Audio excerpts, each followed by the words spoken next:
Hi friends, என் நிமிடங்கள் சேனலுக்கு உங்களை வரவேற்கிறேன். இன்னைக்கு நான் முட்டைக்கோஸை யூஸ் பண்ணி ஒரு கிறிஸ்பியான ஈவினிங் ஸ்நாக்ஸ் எப்படி செய்கிறதுன்னு செஞ்சு காமிக்க போகிறேன். வாங்க எப்படி செய்கிறதுன்னு பார்க்கலாம். ஃபஸ்ட்டு ஒரு பவுலில் 1 கப் அளவுக்கு முட்டைக்கோஸை இந்த மாதிரி நீளமாக நறுக்கி சேர்த்துக்கோங்க. நெக்ஸ்ட்டு முட்டைக்கோஸ் 1 கப் எடுத்திருந்தீங்கன்னா அதில் 1/4 பங்கு ஆனியன் இருக்கிற மாதிரி நீளமாக நறுக்கி சேர்த்துக்கோங்க. அதிலேயே 1 டேபிள் ஸ்பூன் அளவுக்கு சீரகம், 1 டேபிள் ஸ்பூன் மிளகாய்த்தூள்,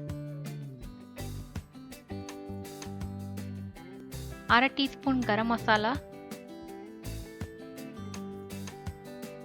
1/4 டீஸ்பூன் மஞ்சள் தூள், 1/2 டேபிள் ஸ்பூன் அளவுக்கு இஞ்சி பூண்டு பேஸ்ட், 1/2 டேபிள் ஸ்பூன் சீரகத்தூள், 1 டேபிள் ஸ்பூன் அளவுக்கு லெமன் ஜூஸ், கொஞ்சமாக மல்லி இலை,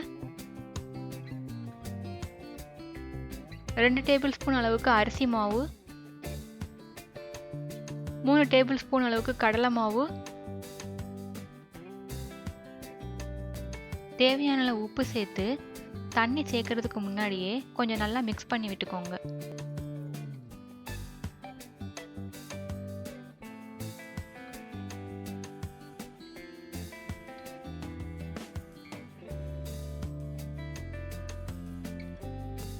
அப்புறமா கொஞ்சம் கொஞ்சமாக தண்ணி சேர்த்து மிக்ஸ் பண்ணிக்கோங்க.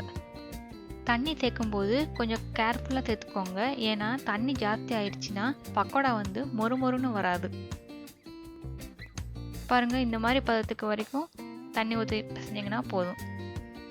அப்புறமா பெருங்காயத்தூள் போட மறந்துட்டேன், அதனால் 1 சிட்டிகை அளவுக்கு பெருங்காயத்தூள் சேர்த்துக்கோங்க.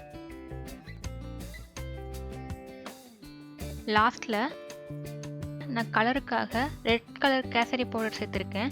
இது ஆப்ஷனல் தான், இருந்தால் சேர்த்துக்கோங்க.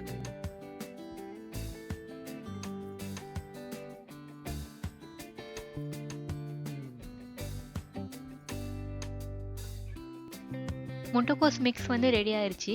இப்போ இந்த முட்டைக்கோஸ் மிக்ஸ் ரெடி பண்ண உடனே எண்ணெயில் போட்டு பொரிச்சிருங்க. இல்லைன்னா ரொம்ப தண்ணி விட்டுரும். அப்படி தண்ணி விட்டுச்சுன்னா நம்ம பக்கோடா ரொம்ப மொறுமொறுன்னு வராது. நெக்ஸ்ட்டு கடாயில் எண்ணெய் நல்லா சூடானதும் நம்ம ரெடி பண்ணி வச்சுருக்கிற மிக்ஸை பக்கோடா மாதிரி இந்த மாதிரி கிள்ளி கிள்ளி போட்டுக்கோங்க.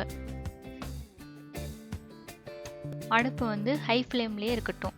அப்படின்னா தான் நம்மளுக்கு கிறிஸ்பியாக வரும். இல்லைன்னா எண்ணெய் ரொம்ப இழுக்கும்.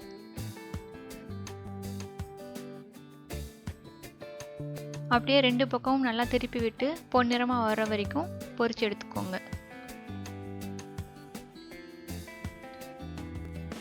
அவ்வளோதாங்க, நல்லா மொறுமொறுன்னு முட்டைக்கோஸ் பக்கோடா ரெடி ஆயிடுச்சு. இந்த மாதிரி பண்ணி கொடுத்தீங்கன்னா முட்டைக்கோஸ் சாப்பிடாதவங்க கூட நல்லா சாப்பிடுவாங்க. நீங்களும் உங்கள் வீட்டில் செஞ்சு பார்த்துட்டு எப்படி வந்ததுன்னு கமெண்ட்டில் சொல்லுங்கள். ஒரு லைக் கொடுங்க.